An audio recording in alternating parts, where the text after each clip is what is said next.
actually wake up at 4 a.m. It felt really exciting. You look at people around you starting companies and you think, oh, that's probably not for me. We all had to be prepared to not be paid for a few years. If we look at where the renewables industry is right now, we knew that it was going to be tight. Let's not sit in a room talking about it. We would like to be maybe a bit inspirational for others considering these kind of bossless structures.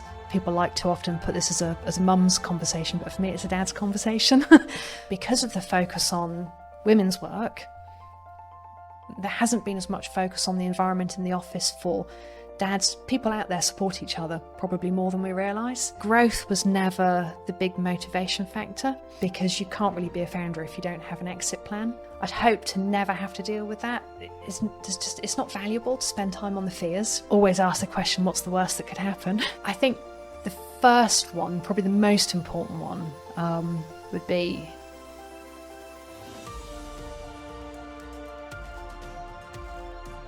Thank you so much, Jo, for joining us. So you're co-founder of Everoze, a technical consultancy in the renewable energy space. Could you tell us just a little bit more about what the company does? Yeah, certainly. And thank you both very much for inviting me here today. Very happy to be here.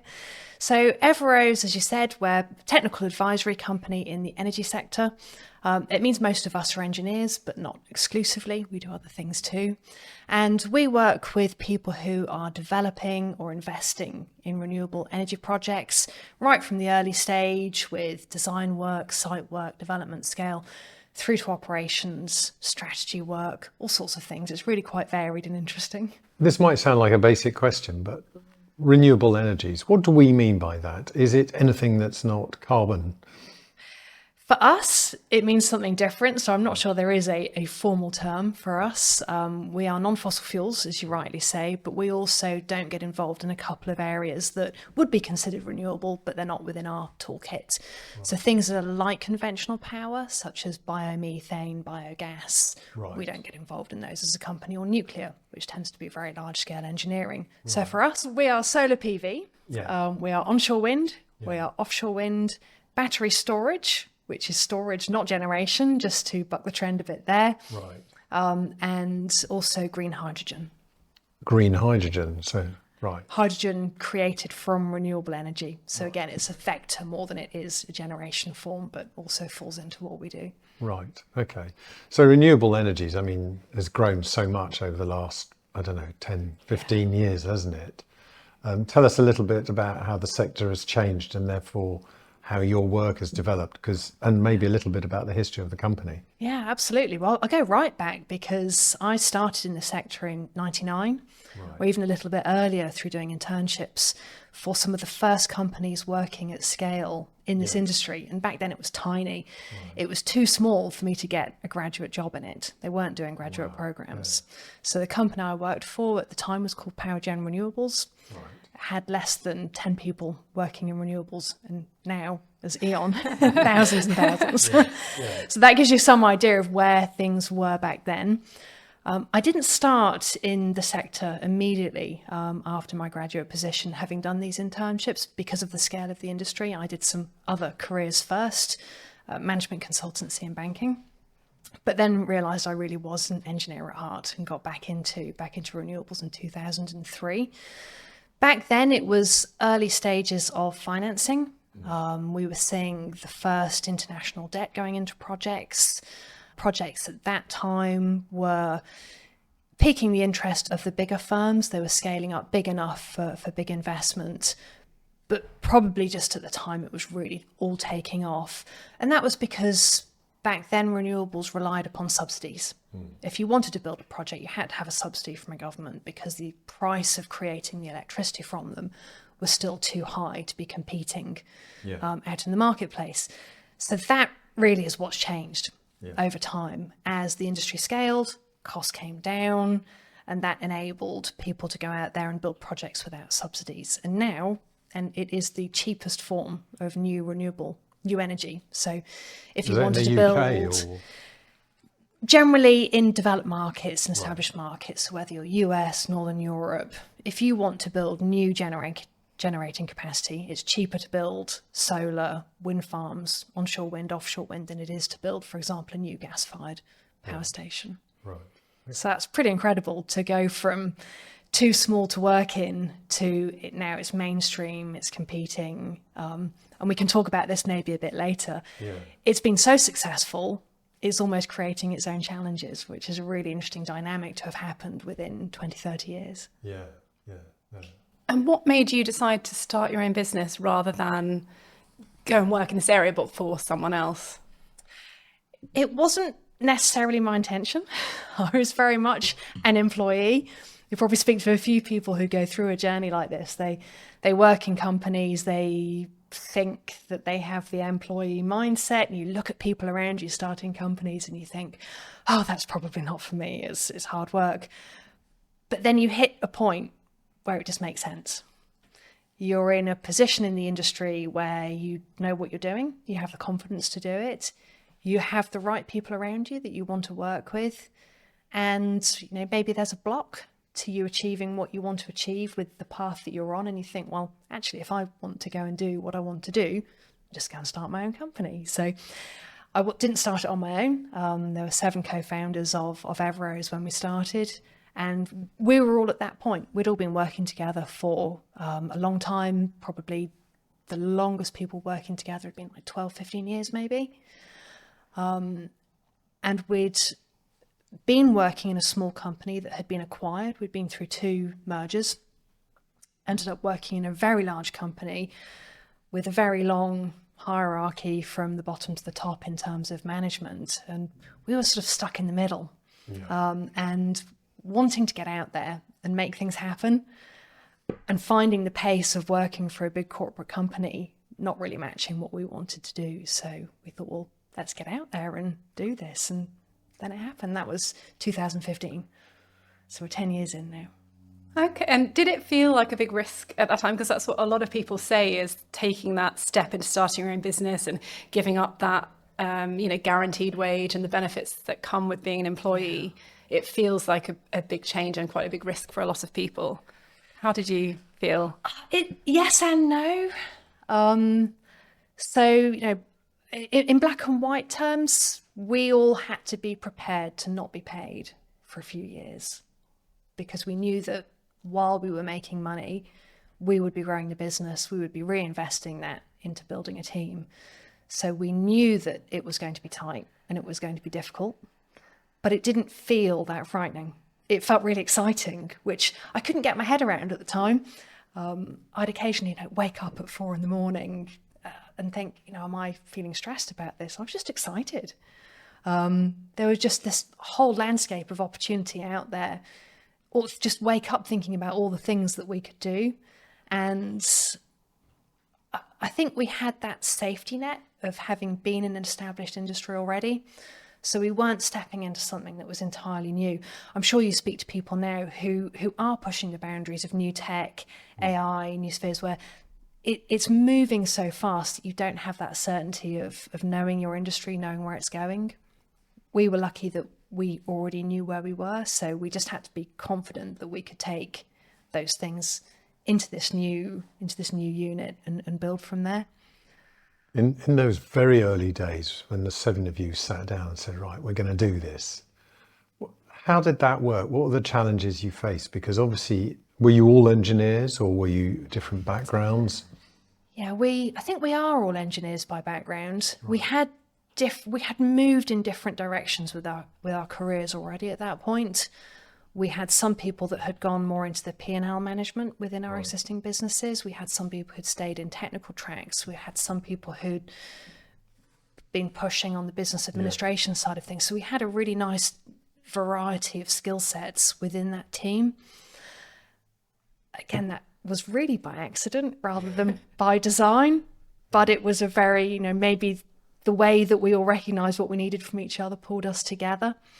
But it certainly helped in the long run because we needed all of those different skills to get going. Yeah, because setting up a company from scratch, even if you know the sector and you've got the skills, even just, creating the company and ordering the administration, the stationery, the VAT, all the different things that we handle on our side of things normally, those are quite big challenges.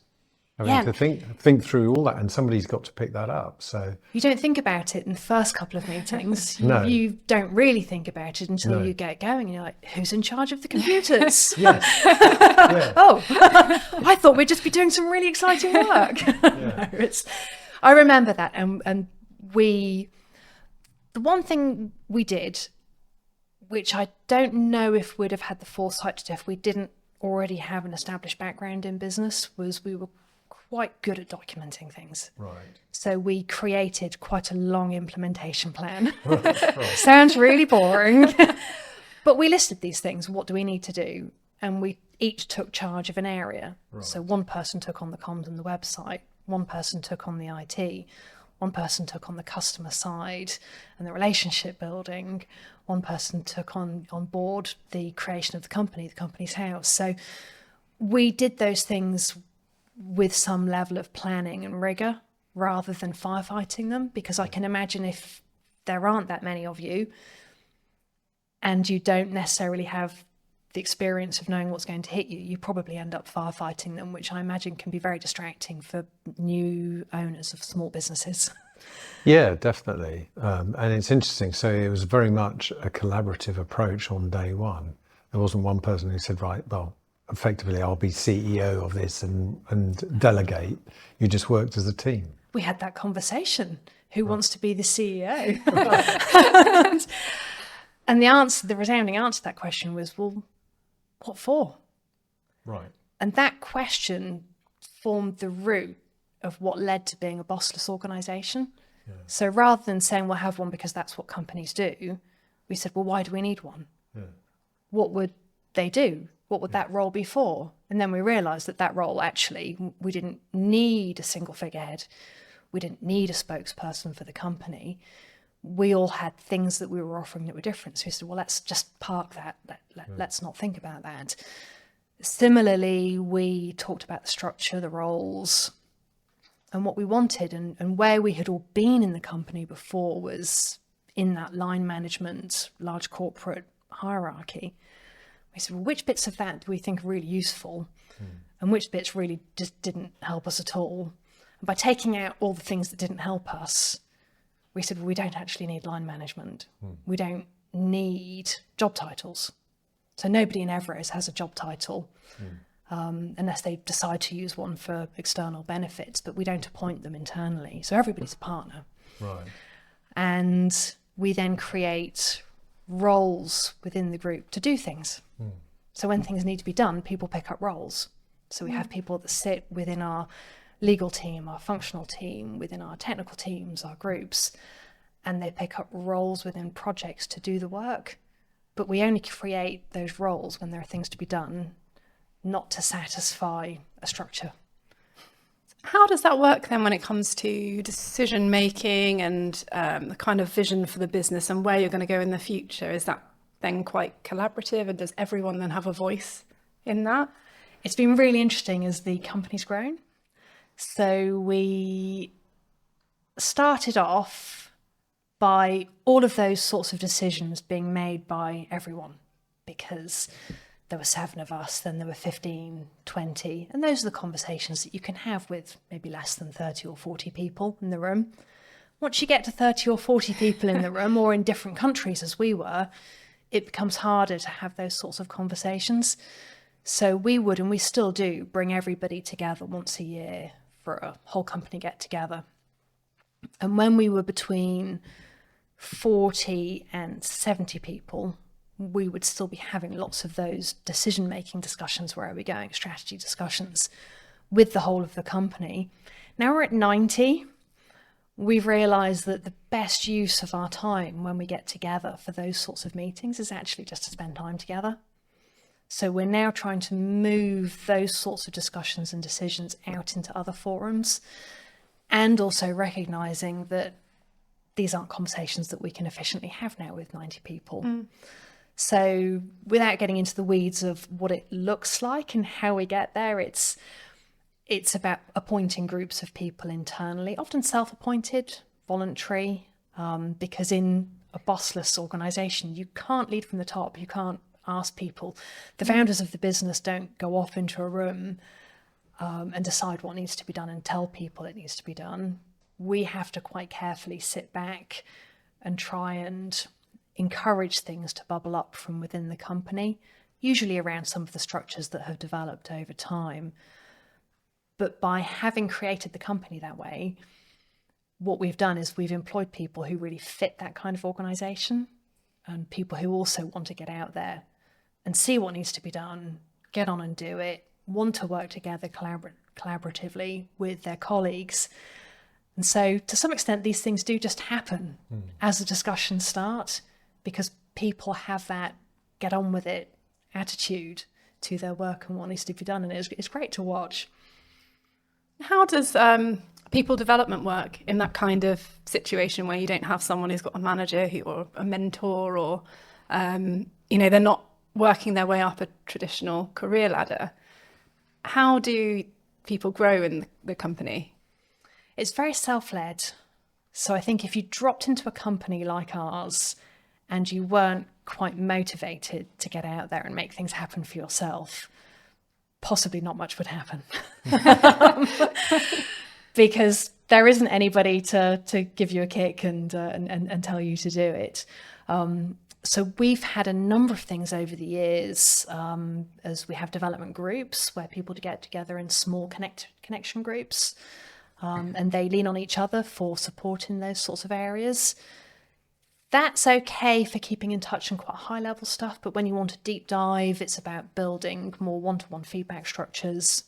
We're still just constantly trying to create a better feedback culture. We haven't completely fixed it yet.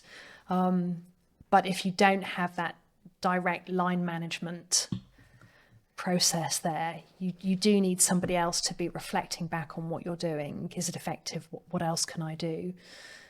But we have that also through our project work. So people almost get feedback from so many different places that there's a lot of information being thrown around. And it's continuous as well. And sometimes as founders, we also have to remember that we have to keep on developing as well. And sometimes you sit back and you're looking around at the rest of the business. You also have to look up and think, well, I'm still developing myself as well. So what do I do next? That's good fun. And yeah, that's very self-led. As you've gone on the journey, I mean, and reflect back on it now since 2015, so it's 10 years, isn't it? Yeah. Wow. 2015 seems like yesterday sometimes. Yeah, absolutely. And then you realise, no, a lot's happened since then. What were the biggest challenges, particularly in the early days for you? Things that would keep you up at night, and rather than wait with excitement, sort of lie there with worry, or maybe there wasn't too much? Honestly, there's really never been anything. We've been exceptionally lucky with the way that it's gone for us as a business. People were so helpful to us starting out.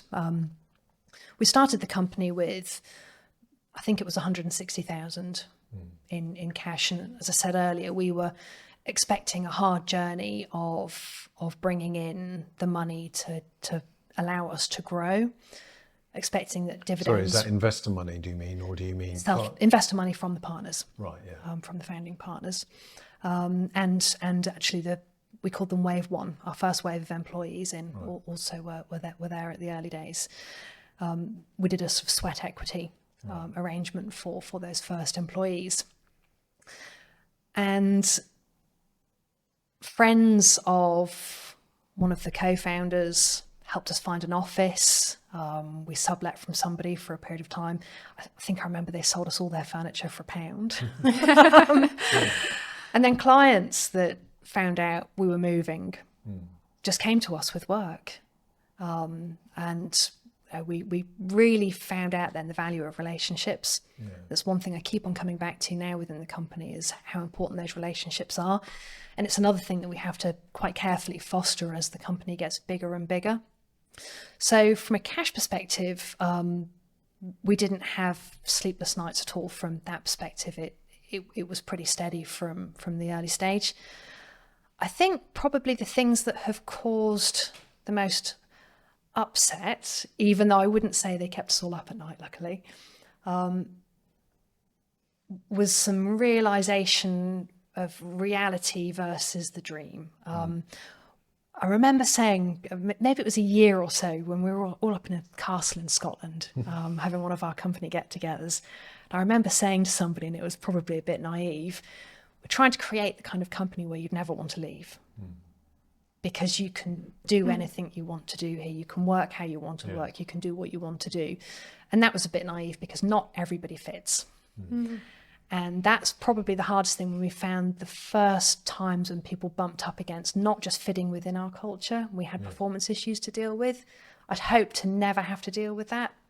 It wasn't nice.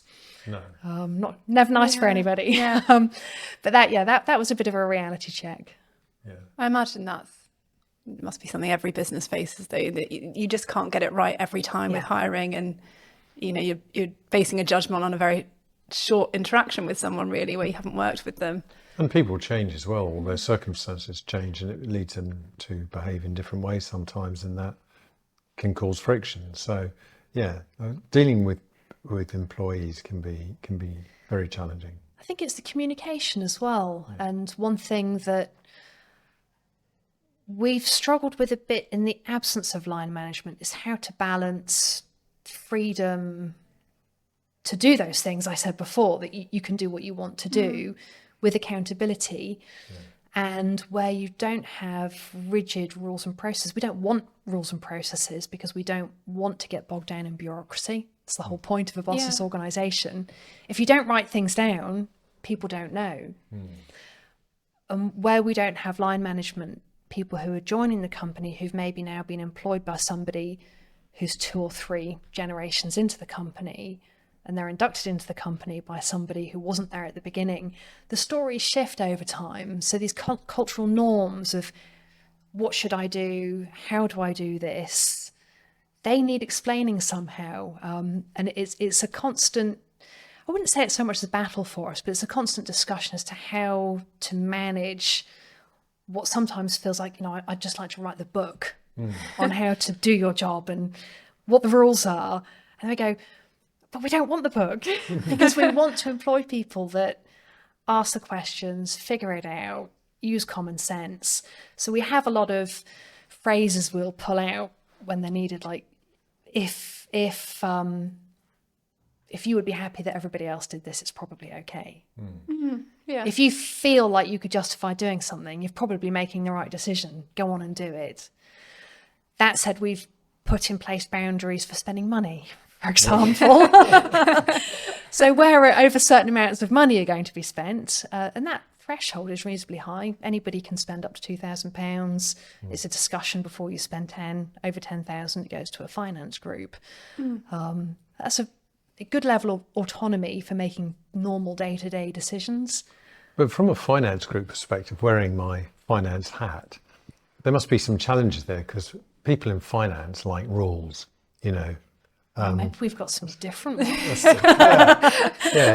You have to supply an invoice if you're going to spend money. We need to plan a budget and a forecast and all those kinds of things.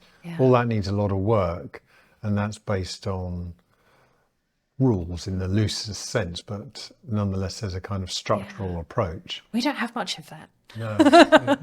So it sounds very happy-go-lucky in a sense. It is, and I think it comes back to it could very easily be totally chaotic, but because of the way we recruit, because of the people we recruit, because of that hubbub you get in an office of what people pick up about the shared values, the processes, without really having to ask, they sort of, almost just pick it up and sense it from each other. People don't tend to do silly things. And because those things don't happen, we don't often need to budget so carefully. So we don't have, for example, a marketing budget. People just say if they need to go and spend some money on something for marketing, and then we just keep an eye on the overall budget. So again, it comes back, I suppose, to where do we think it's valuable to spend time? We don't think it's highly valuable at the beginning of the year to spend time delivering a marketing budget. We think it's more valuable to just keep an eye on how much we're spending and make some changes if things go outside of parameters. Do you think that would work? You said 90 staff at the moment. If you had 900 staff, do you think the business would still function like that? And also, I think you said in your notes to us that you've got overseas companies as well. I think one in France. And in Australia. And in Australia. Well, the Australians I can see possibly adopting it. Having lived and worked in France, that would be quite unusual for the French people to fall into that kind of culture. It works very well. Not that I'm well. denigrating Not at all. And I know what you mean in terms of, again, having worked in a conventional company with that French corporate side to it. But I think culturally, in that respect, in terms of those norms and behaviours, it works in exactly the same way. Yeah. Because we've structured the company the same way, with the same values, with the same approaches. And the people that we're bringing into it are joining the company where they can see that that's how things work. So we don't tend to see that kind of cultural difference. We do, interestingly, have cultural differences between our offices. And it's not so much where those offices are located, but our biggest office hubs are Bristol, Paris, and Lyon, and then with a couple of smaller offices around. And those just each have their own culture that bubbles up based upon where they are and what people do locally and how they live. Right. And so that's been quite interesting to observe. And I remember even having discussions early on, is it okay that people are working in slightly different ways? Should we seek conformity? Well, again, why? Why do we need it? If everybody's happy working the way they're working, then should we let them carry on? And if any problems arise, we'll deal with it later. I think sometimes as a founder, you're always thinking, what can I improve? What can I do better? What do I have to watch out for? And I've certainly spent time over the last couple of years sometimes trying to get too far ahead of seeing things that might happen, and sometimes have to step back and say, it's not valuable to spend time on the fears. It's better to try something. And I think you've talked about this in your other podcast, people that just experiment, trying to develop that experimental mindset. Let's not sit in a room talking about it for weeks on end, months on end. Let's try something. And if it doesn't work, we'll change it and try something different. And that seems to have worked so well. Now, if it would work with 900 people, I don't think it would work if you were just one big mass of 900 people. Right. And we took a decision when we wanted to do something a little bit different to how we were structured in the main organisation. We decided to start it as a new company. Yeah. So we've got another company, which is about 35 employees, and that's called Skyray. It's a design company where it was going to be more process-driven in terms of the work, more people out on site, more people doing engineering design, more appropriate for a line management type business. And so we just said, well, let's do that separately. And a separate CEO, completely outside of our day-to-day operations. And that's worked very well. So if we wanted to grow to 900, which we don't, luckily, quite happy being a bit smaller, that's probably the way I would do it, would be to start different business units with parallel structures, each staying under 150 people. How do you plan for growth where things are quite fluid and you're kind of open to experimenting and there's the bossless structure? Do you find it easy to plan for the future, or do you try not to look too far ahead so you can kind of adapt as the market changes or as the company changes? It's a little bit of both. And I suppose there's always the question, why do we need to grow, in the background? And I think it's probably a different mindset with a different kind of companies that people might start, and people that you're speaking to in the podcast here. And there's not one entrepreneur mindset, I suppose. Some entrepreneurs will start because they just want to make money and they want to grow as quickly as they can, sell their company, make a load of cash, and probably not retire, probably go and start another company. That wasn't really why we started. We started because we want to work, and because we want to work, have fun, do good things, really enjoy what we're doing. And so growth was never the big motivation factor. I don't think we've spoken about exit strategies, because then you start to run into the question of, well, do you need growth to be able to sustain what you're doing and to sell a vision that gives you some form of exit, because you can't really be a founder if you don't have an exit plan. And I think I'd be quite open to say we don't really have a firm idea on that yet, as a company and as a group, because we started the company to work and we're all still very happily working. But equally, if we want to build an employee-owned structure, which is what we have, so we could talk a bit about the share structure if that's of interest, then we have to make sure that we're building a business that serves the other employees in the company so that they can become owners and it sustains them. So you have to have some either very good returns to just simply give a nice dividend, or some kind of growth to make that an interesting proposition for them. So then back to the question of how do we do that? Within our consulting business, which is the core of the business, it's pretty organic, and it seems to be quite exponential because there's always more that you can do. The bigger the team is, the more networks they have, the more different opportunities they can chase, and they're always busy. They're always saying, we could go out and hire some more people tomorrow. We have to look at the sector, which is a bit volatile at the moment, and say, is it sensible to do that right now? Because you're busy today, you're busy tomorrow, you could be busy for the next year, but is that where the direction of travel is in maybe 5 years' time? We don't tend to go much beyond 5 years in terms of planning, but we horizon scan maybe 10 years out so that we sort of start thinking about what might be interesting for the next couple of years.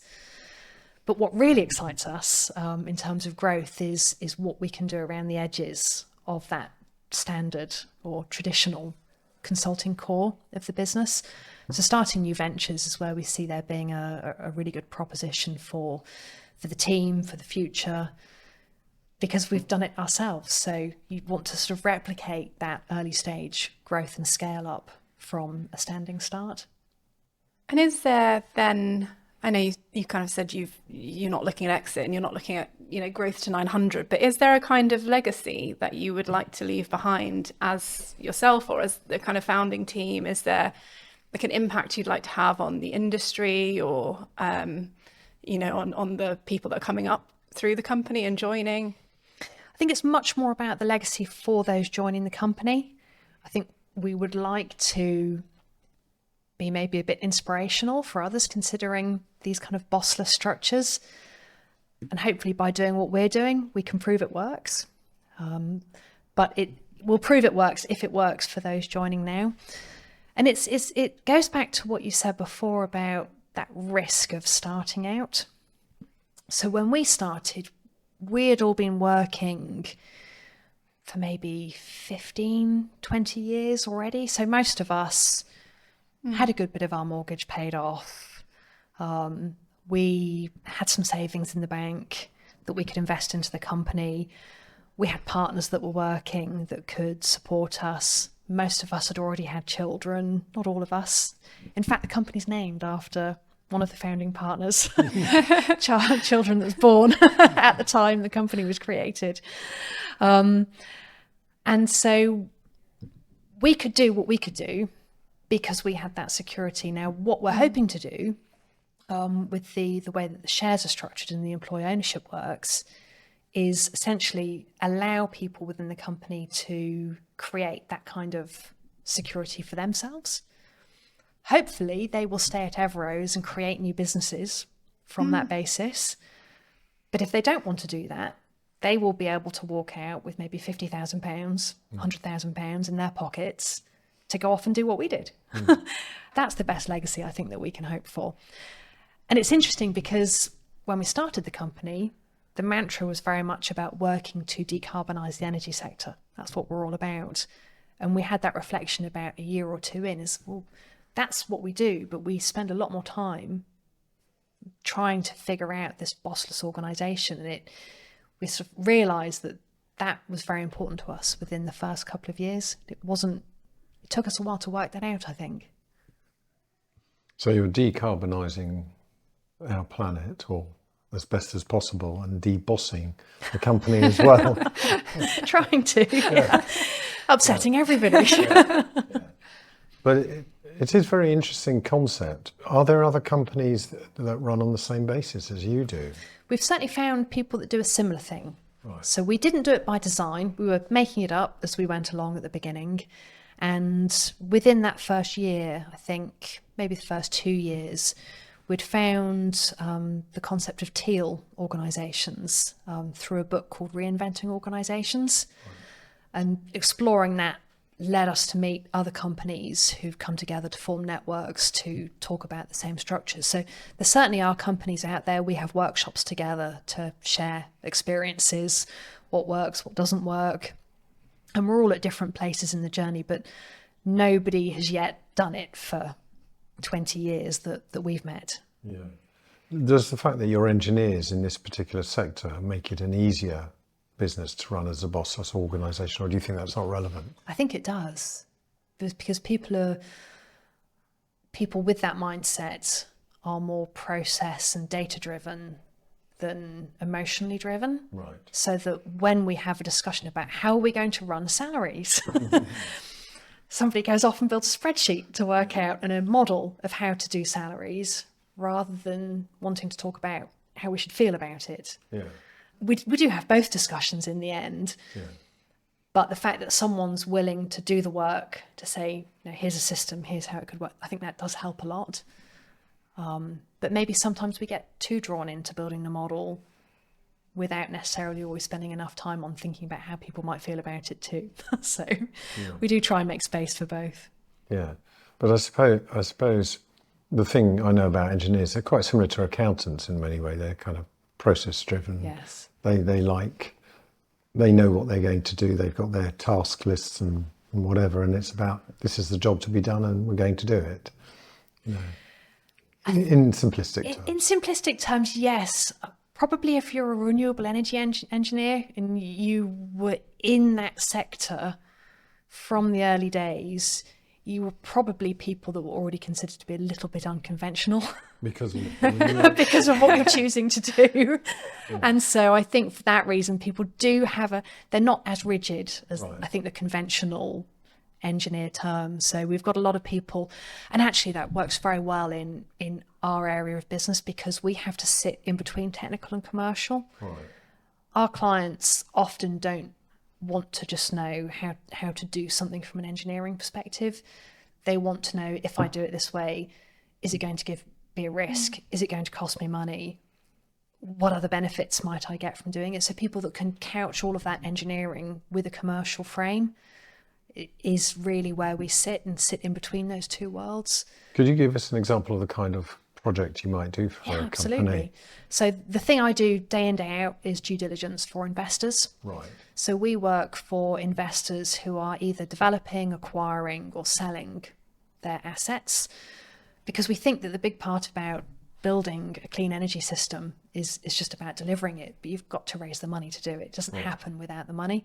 So we work on behalf of all those investors coming into the sector. So on the face of it, we review all the engineering designs, all the contracts, the project, and then we have to go back to the investor and effectively say, is it a good investment, a bad investment? Right. And to them that means, am I going to need to put more money in? Am I going to lose money? Is somebody going to sue me? Will it work? And if it doesn't work, will I lose money? So by sitting in amongst that bigger commercial piece, we then start talking about how to allocate risks. So I spend a lot of time working with people on refining their contracts. So I've become a bit of a lawyer as well in that sense along the way. And I have a background in banking. That was one of the first jobs I did. So I can do the financial language bit. I can talk about the kind of financial mitigation packages you might put in place as well, the guarantees, the bonds, these sorts of things. And that's the place where a lot of our engineers sit, which also gives them good skills for running our own business. Yeah, I see that. And you mentioned earlier about developing people, but also developing yourself. So I can imagine obviously running the business and the things you mentioned come with lots of challenges or lots of learning. But is there anything else that you do to develop yourself kind of in an external environment or outside of Everoze? Yes, there definitely is. And it's an interesting journey from that startup of the company to the point where it's quite mature, because your head's just in it for so many years, where you're just building, focusing. And then you look up one day and you think, it's actually going quite well. And these people that we've employed are pretty good at doing their jobs. And you start to think, well, actually, I'm a little bit redundant here now, because they're doing the job that I was doing 5 years ago. And so I had a point maybe 2 years ago where I realised probably even 3 years ago now, I wanted to do a bit more than just doing what I could do within the business. So I took on some external roles to Everoze. I cut back my hours within the Everoze business. I took on a non-exec position. And that was really exciting because it was with a company that was just about to go through an IPO. So I joined a listed fund in the renewable energy sector. So being able to take my market skills into that, but a new area in terms of the governance of running a listed company. Had to learn a lot about that very quickly. But a great environment, working with other people in a different, I suppose, angle to the sector. So I've been doing that now for over 3 years. And then last year I took on the chair of a board role for a new startup, and that was quite daunting. It's quite nice to sit in the room when somebody else is in charge of the meetings and observe and have your own opinion, but having to be the one that's observing and managing those meetings, managing while also trying to contribute. It requires a slightly different set of skills that I've been developing, and that again, pushing into those new challenges, throwing yourself in feet first is a good way to learn them as well. I think that's really good advice, actually, because I think a lot of people say they're waiting until they've got like a certain amount of years of experience, or they've got a certain title before they do move into things like this. Is there any advice then that you would give to someone who's, whether they're, founder or employed, who wants to move up and keep learning and kind of move forward? Always ask the question, what's the worst that could happen? we did that when we started Everoze. We said, well, what's the worst that could happen? If it totally flops, we'll just have to go and get jobs again. So that's the worst. It probably isn't the worst, actually, but that was kind of what we allowed ourselves to think about at the time. And with these new roles, I think it's what the worst that could happen is I make a complete idiot out of myself is probably what holds people back. It could be really embarrassing. And I think if you can get over that and just say, well, I'll have a go, and trust people as well. And when I took on the more recent chair role, they knew that I hadn't been the chair of a board before, but we spoke about the role, we spoke about the requirements and what they wanted from it. I said, well, I can do all of those things. And they said, well, that's great, because we're here to help as well. And people out there support each other probably more than we realise. And I think if you can have those conversations, if you're not too proud to say, well, actually, there are things I don't know yet, and they'll say, well, let's work together on it. It allows you to feel close, and it goes back to that relationships point again. And in fact, when I've taken on some of these roles, it's amazing how much other people out there in the marketplace, in the sector, also recognise that the relationships, the personal skills, the personal connections are actually quite fundamental to making businesses work well. And I think by being a little bit vulnerable yourself in those conversations, it perhaps reinforces that you get that. You're not trying to pretend to be something else.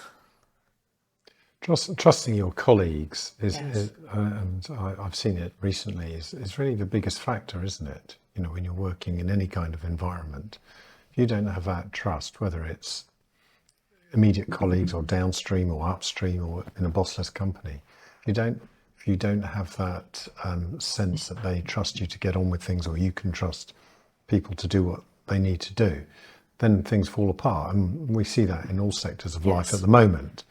But in a company that you're running, that works brilliantly. But as soon as that trust goes, for whatever reason, that's when the problems begin. And it's very nuanced when you're dealing with it day to day as well, because I'll often say to people when we're having this discussion, because people will often go back to it, they might ask the question, don't you trust me? And you say, well, actually, for me, that trust is partly about, well, do I trust that you have the right intention? I might have a different opinion on you from you about something, or I might be challenging you as to whether you've thought through ABC, but I trust that your intentions are good. It's not that I don't trust that you can do it, or that I don't trust that you'll succeed in it. And can you trust me to ask you some questions? So I find it's a word that's used a lot, but it can be very nuanced in how you actually work it within a team. And I think understanding those dynamics and being able to approach it with people so that they feel quite safe to be open, and so that they also don't feel threatened if you do question. Our company is really relies on open challenge.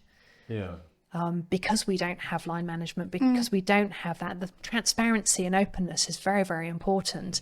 And transparency is as important as trust. So if you can't ask a question because someone's going to feel defensive and upset, then you've just shut things down. And that can be as dangerous as not having trust in the first place. Definitely. So it's a very interesting dynamic. And since COVID, we now work in this virtual world. I just wonder, is it harder to build trust between colleagues because you're not meeting up so often? You're just seeing a flat image on a screen, or just hearing a disembodied voice because you can't read the body language. I mean, one of the reasons we don't like to do virtual podcasts is because it's a very different dynamic. It's all about being with people. Yes. So have you had any issues around that in terms of running your organisation? I think we've had issues perhaps with integration with people that have not been around other teams a lot. We do have quite a lot of people that work remotely. So we've got an individual in Mauritius, got someone in Singapore, and I work from home near here while my office is in Bristol. Right. And so it can be quite isolating for individuals who are not getting those touch points across the business because they can't build the relationships. And like you say, you miss out from the discussions that are happening. But we've never tried to stamp down on that. We'd say anybody can work wherever they want. Again, putting that common sense principle around things. But because we have people that work from home, nobody would have to ask if they wanted to start working from home, because how can you offer one thing to one person and not to everybody? But equally, we encourage people to get together. And also the way that we work together on projects, we usually have 5 to 10 people working together on a project at any time. And so that does give all the touch points. And even though I'm working at home, I'm on Teams calls a lot of the day, video calls with colleagues working through projects. So we have a video on policy. It's not policy, it's just our culture. We don't phone each other. We don't email each other if we can pick up the phone and have a quick video conference where it goes some of the way towards meeting those requirements. But it certainly is nice to be in the office with other people. And we've never had to encourage people back into the office post-COVID because people want to be there, which is a really nice thing, which again, I think just demonstrates the benefits that you get from the kind of environment that we have. Yeah, and I suppose also having that autonomy for each individual to make it work for them and whatever commitments and lifestyle they have outside of work. So I was thinking, obviously, I've got 2 young children, so pick up and drop off and holidays and, all of the logistics that come with having a family.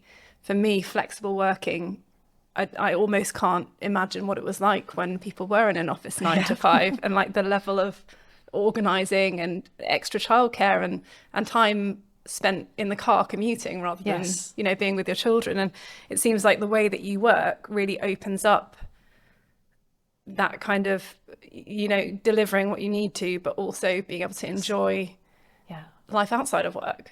Very much so. The lack of a rigid working day very much helps. And I like to promote that it really helps the dads. People like to often put this as a mum's conversation, but for me, it's a dad's conversation because I think it can be difficult for many men in conventional companies to say I'm leaving early to go and take my kids to swimming lessons, because they always happen at 4 or 5 in the afternoon, don't they?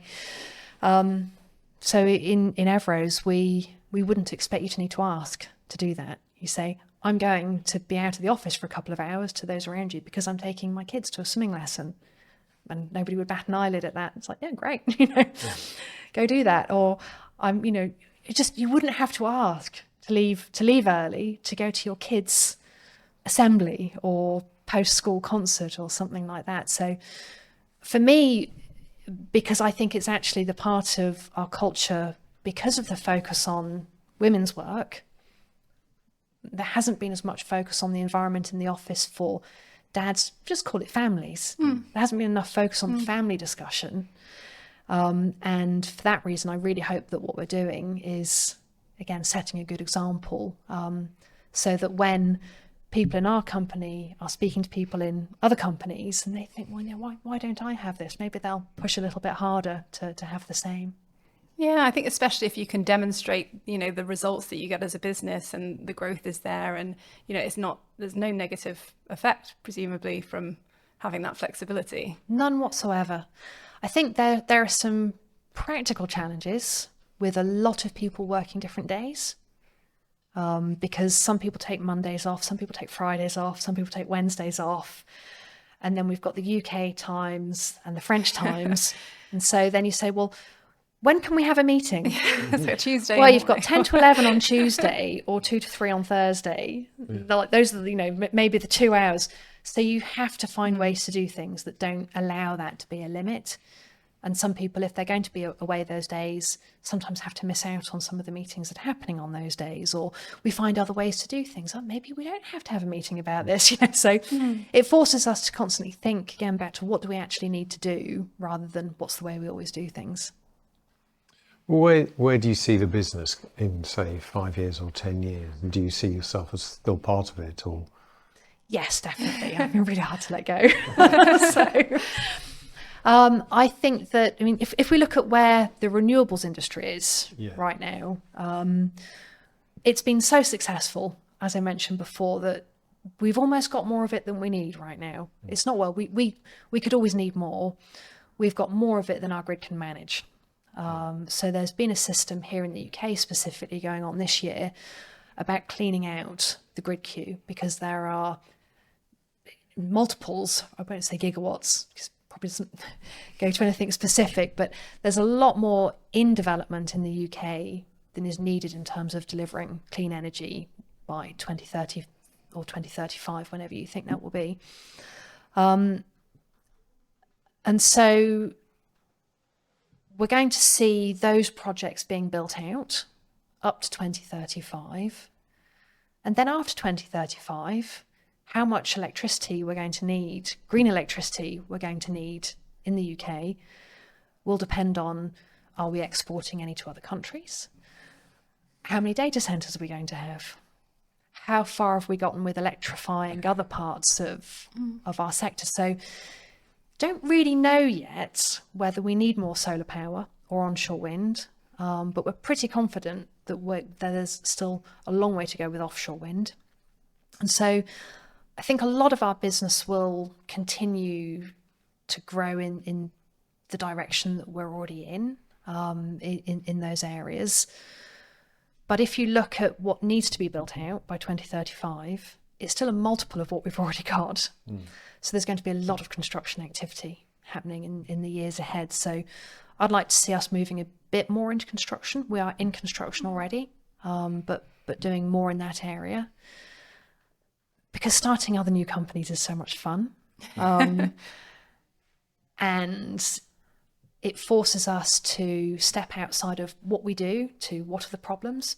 Because if we start a company, it's because there's another problem out there to be fixed, or another opportunity that's not being picked up. So we would like to start other companies along the way, whether that's another 2, another 3, I don't know. We might divest some of the ones we already have, and see how that goes. But I'd like to say we're going to do something radically different. I'm not sure it will be within 5 years, but I think making the company suitable for being 120 people. We've had to make some changes at 90, getting up to 120. New offices, different geographies, maybe some new technologies. So things like battery storage and green hydrogen have been new since we started. So taking on new technologies is always interesting. Will there be new technologies coming along as well, do you think? Probably not in the generation side, but in storage. Right. And in perhaps decarbonisation tools. We haven't spoken at all about flexibility, and it's another area that we work in, which is about management of all of these things together. Right. So it's not about generation storage, but it's the integration of renewables. So we do work in that area too, and that's an area where we might see new technologies coming in, which we'll hopefully continue to pick up on and maybe do more work in. Yeah. So we'll hopefully evolve as the sector does. Yeah. I've got one final question. I'm aware that time has gone very quickly, which is, and it's become a kind of tradition really for us on this podcast, is what advice would you give an entrepreneur or somebody starting out? What is there one single message you would give them if they were starting tomorrow? I was actually thinking about this too, but in the context of, earlier you said you hope that employees have 50 or 100k to leave if they want to and start a business. So that's a great question. What would you advise? Yeah, if you gave one piece of advice to someone starting out tomorrow. Can I indulge in two? Check my rule book. Yes, of course you can. I think the first one, probably the most important one, would be if you're waking up at 4 a.m, feeling excited about doing it, do it. Yeah. Just do it. Yeah. Find a way to make it happen. The second thing, which is second because it's not as exciting, would be that before you do it, make sure you're really good at planning. We had a financial model. We had an implementation list. We knew where the money was coming from. We knew our staffing projections for the next 2 years. We knew who was doing the website and how much it was going to cost. We knew who our clients were. If we hadn't done those things, it would have taken us longer and we'd have spent more money because burn kills. I've seen that with companies. So don't expose yourself to the burn of cash before income, spending before income. Yeah. No, that's good advice. That's really good advice. And it's the kind of advice that we give to our clients is plan. Doesn't sound very exciting, does it? But it really works. Not as much as point one. No. But if things deviate, then that's life anyway. But at least you've got a plan and you can work from that. But I think that 4 o'clock in the morning, wake up excited, is also a good one because, that's where your energy comes from. Your renewable energy comes from, So I'm not solar powered, unfortunately. I don't know. Because that makes a lot of sense, doesn't it? If you wake up wanting to do that, then do it. Yeah, totally. I think one of the things that we've seen in everyone we've spoken to on the podcast is this just like absolute energy and passion and drive for what they're doing and absolute buy-in to the idea of what their business can do and what it can become. And you have to keep on with obsession. Yeah, you have to keep on refining it as well, because you can just get head down into what you're doing, and occasionally come up and said, gosh, if we're just doing what we do, and there's a risk of stagnation because you can forget the energy of what you wanted to create and going back to it. So pull yourself out from it every couple of years and make sure you're still feeling energetic. Well, thank you very much. Thank you both. Really enjoyed it.